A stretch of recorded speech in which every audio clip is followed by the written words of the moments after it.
Our upcoming keynote speaker is Steve Torso, the founder and managing director of Wholesale Investor. He'll be discussing a topic of growing interest, the future of capital raising and venture investment.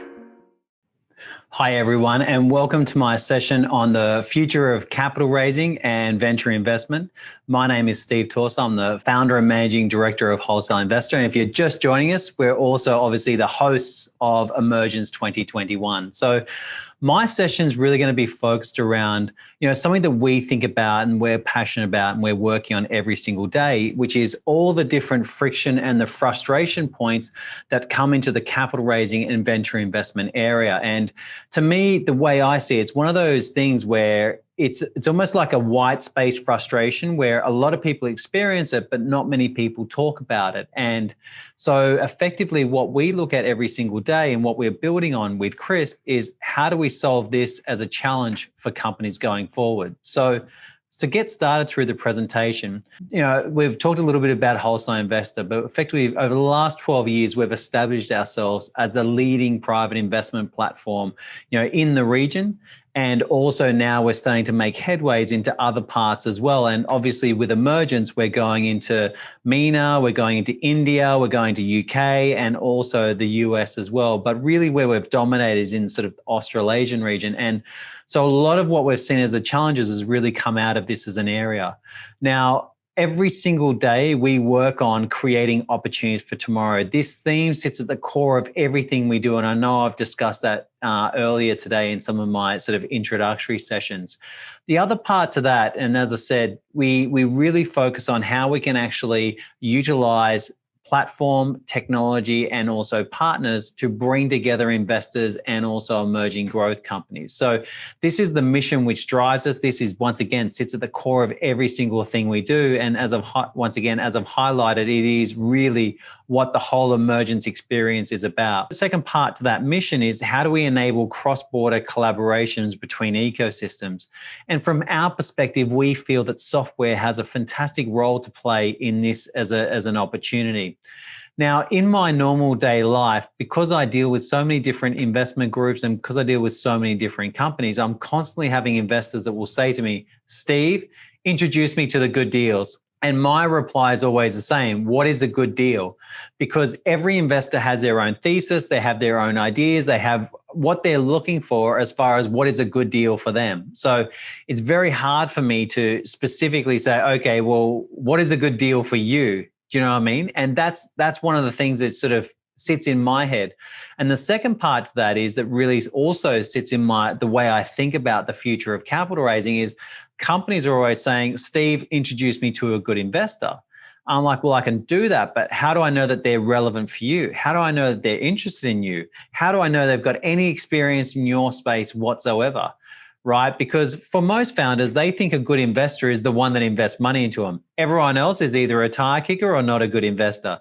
And that's just not the case, right? It's not quite accurate. So for me, the way I sort of started thinking about it, and I sort of looked at what the history of capital raising is, and I just really, not much has changed. It's amazing that you think about the billions and billions and billions of dollars that have gone into sort of innovative companies and technology companies and platforms and marketplaces and, different SaaS businesses to basically remove friction. Capital raising is really, and capital raising 1.0 was driven around centralized, personal networks. And that's still happening today. And then you've got the second layer to that, which is you've got the sort of advisors and the sort of corporate finance ecosystem that looks to charge 6 to 8% for those introductions to those personal networks. So the capital raising aspect then gets considered as a bit of a dark art for most founders, and they don't often delve too deep into it to sort of educate themselves. And really the only thing that's changed, for a lot of the ways in which even whether it be investment banks or corporate finance groups operate is they literally added Excel spreadsheet, right? Nice 90s inventor or 70s inventor, I should say, and then email. That's pretty much about it, right? So, and then when you look at sort of capital raising 2.0, the difference then is that effectively platforms were built utilizing the power of internet, right? And they then started to try and charge exactly the same as what the corporate finance and the corporate advisory brokers were for doing that role of what a platform does. And that just doesn't make sense. And then the second part to that, where you see, the internet or using software really being used, is in the virtual data rooms, right? So, that really got us thinking about, okay, well, what are the frustrations that investors typically face? And so in our space, the frustration that you will commonly sort of have communicated to us is that, firstly, the time it takes you to receive information, that there's no real streamlined approach. Everything's ad hoc on each deal. Like, there's nothing that's typically streamlined.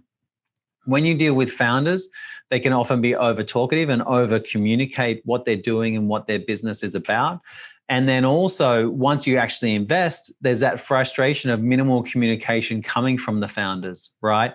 And then the last one is that, and this is one that most people don't think about, is when you say no to an opportunity, then the challenge then becomes, well, where do you refer them? Because often investors will typically, they do one or two things. They let a company know why they're not investing, or they simply ghost them. Well, how about if it was a simple way to actually provide referrals to them? Right. And that's another challenge that investors typically have. So we've said, yeah, that's from the investor perspective. But if you look at the real problem about capital raising, effectively, it's a fragmented ecosystem. Most of this whole space is driven off manual processes. There's sort of isolated solutions. So you're using email over here, Excel over here, maybe a virtual data room, etc. And as I said, it's all isolated without it sort of really communicating with each other to provide any real intelligence. And there's a lack of investor connectivity as well. And then on top of that, for the companies or for the people raising money, there's very little analytics. So effectively what you have is that capital raising is just endlessly frustrating for everybody. Like, literally, I've never met anyone that is excited, that said, I absolutely love the capital raising process. But also, it means that money and time is definitely wasted in the process. And I said the strange part is that online platforms are charging 6 to 8% fees for a simple introduction. So from our perspective, we believe that software will lead the marketplace. And what's really important, if you look at each of the companies sort of referenced up here, what they've been able to effectively do is aggregate one side. And in our space, that's the investor aspect, right? The ability to aggregate the investor side, which is, I believe, way software's got a great potential in doing that, right? And then commoditize the other side, right? Where the actual sort of fee is paid. So to me, that should be done via subscription. And that's important, right? Because subscription-based deal making, utilizing technologies such as AI to create that frictionless engagement for the companies and also for the investors means that you effectively have efficient transactions, and it means you can provide digital investment banking tools that most SMEs or most emerging growth companies don't get access to, because investment banks typically won't work with an emerging growth company unless there's that possibility of between 500K to $1 million plus worth of fees. So in our mind, Capital Raising 3.0 really learns from the successful companies that it has funded and it has built, in that it creates a subscription layer for the companies to participate, but it also helps aggregate the investors and then provides relevance in actually bringing them together.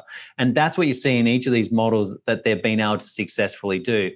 And from when we're working with companies, we always provide that guidance of they should get ready, they should stay ready, and they should always be raising, right? And then their outcome is to get to a yes or no as fast as possible.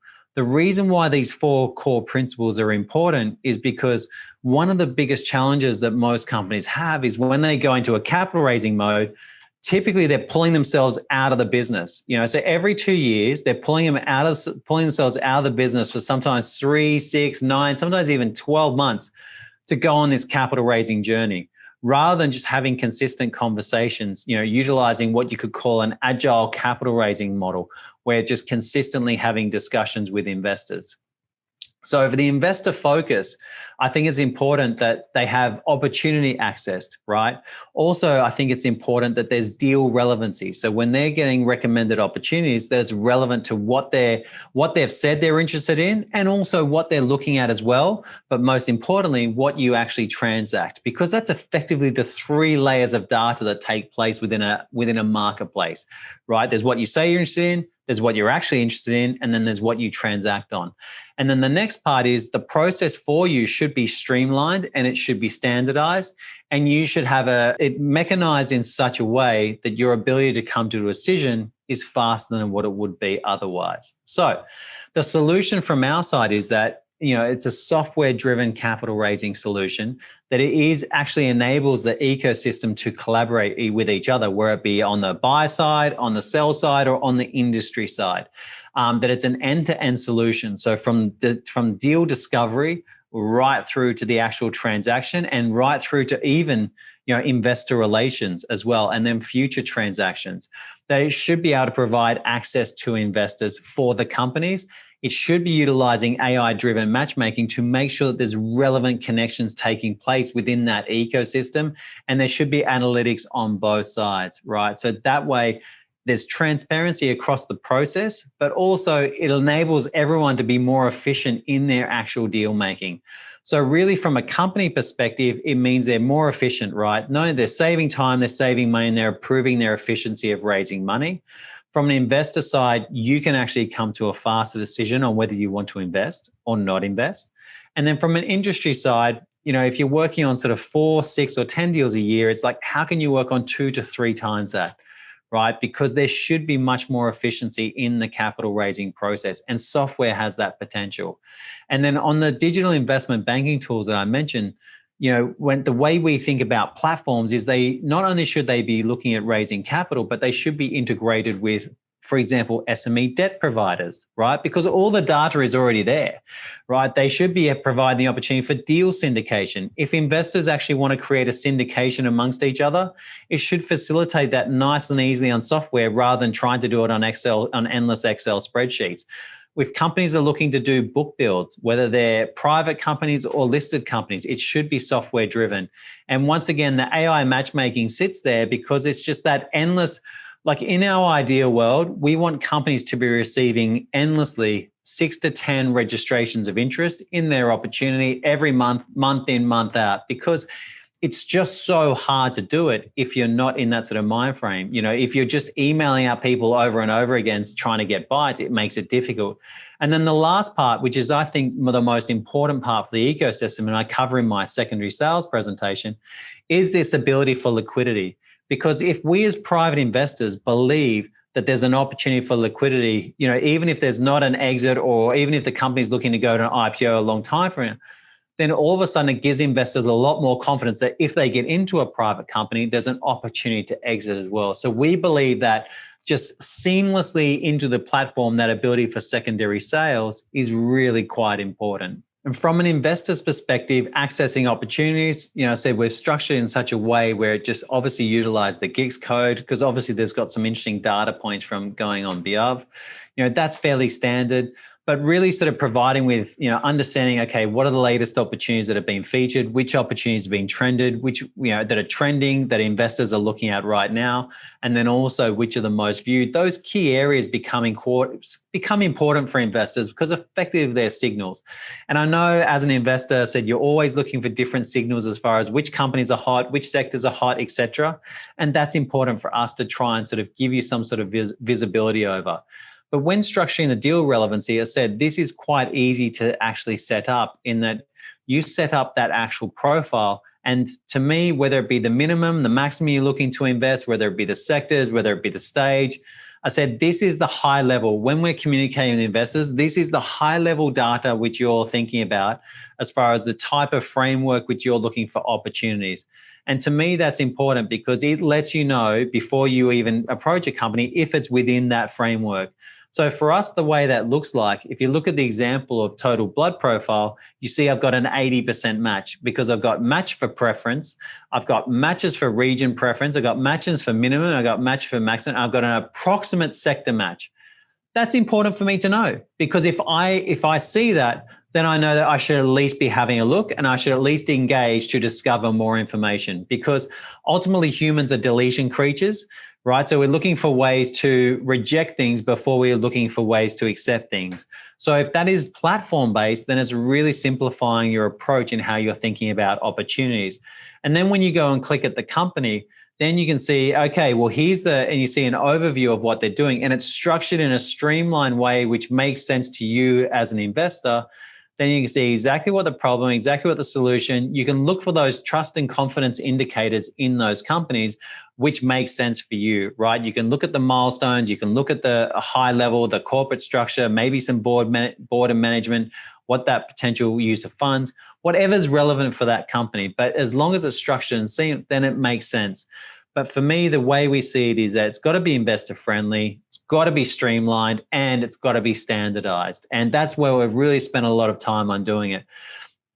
And then the next part, the way we've thought about it is we want to answer investors' questions, you as an investor, before you even ask them. So for mine, this is an example of my deal room. It's the questions are automatically sorted. So every single question that an investor has clicked on because of their interest goes to the ones that get clicked on the most go to the top.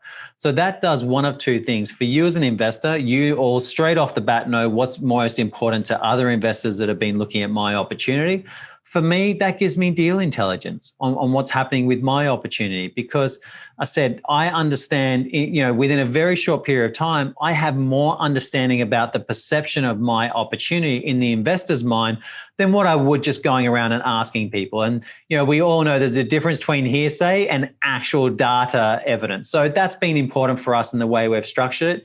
And then when you as an investor go to make an investment, you've got preset. So you can invest from a personal account, you can invest from your trust, you can invest from an international account, whatever it may be. It allows investors to set up multiple different profiles, because it's absolutely a pain in the butt doing paperwork over and over and over again. So we wanted that ability for investors to set up multiple accounts, so you can select whether you're doing on your personal account, corporate account, or through a trust or whatever it may be. That's up to you. And then when that transaction is done, it's stored online, it's completely secure, and everything is simplified. And at your ability, you've got an ability to get that information at any time, right? And obviously anywhere as well, because it's stored in the cloud.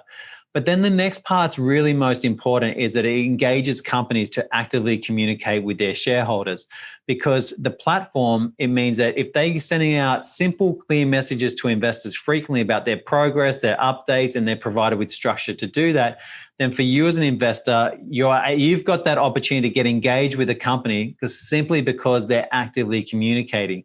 And in this example, you can see the open rate of a communication that went out from me. And that's quite important. But more importantly, you can also see that I've got the opportunity to create my own news feed. So for an investor, what that means is that your information is centralized, and you literally can just log in the platform, and what's most important to you is actually there. And we're encouraging companies to communicate at least once a month, but at least once every quarter with their existing investors and also potential investors.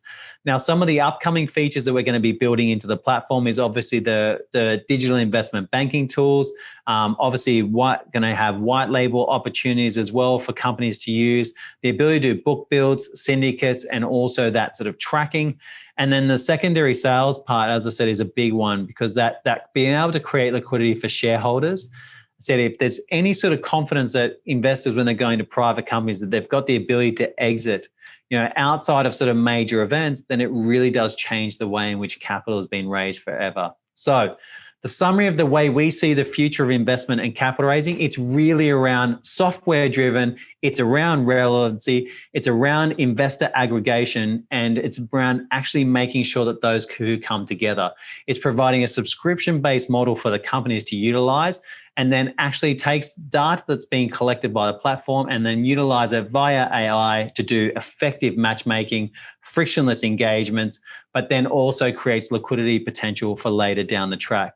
So as a summary, Capital Raising 3.0 really learns from the companies that it's been funding, and the skill, the current ecosystem of corporate finance and also deal makers are actually empowered to do a lot more transactions, because software is making their lives more efficient. And we've seen that in so many different areas. So if you would like to get some more information, Wholesale Investor, we're very fortunate enough to have shareholders such as Investec, BMY Group, and also INP Capital, which is out of Canada, which you'll see in the sort of North America session. We are sort of open to having discussions with investors and also strategic partners about sort of international opportunities and accelerating. So we've got strong focus in the UK, Europe, and also North America. We've got a very strong base in Asia already, but still happy to have discussions on partnerships. You can add me on LinkedIn, and then that's my email address as well. And of course, we've got a digital booth inside Brella, and it's just under Wholesale Investor. So happy to have discussions throughout the day. But once again, for me, it's important that we try and translate our vision to you as what we see as the future of capital raising and venture investment, because as I said, the entire industry is frustrated, but no one's communicating it. And to me, it's no different to the way Blockbuster and Netflix, in the sense that no one realized they had a problem with Blockbuster until they discovered Netflix, right? Because they had that on demand, it was frictionless, it was seamless, and they got access to what they wanted. And to me, that is the exact way I see the future of capital raising and venture investment. Hope you enjoyed the session, and I'll enjoy the rest of Emergence.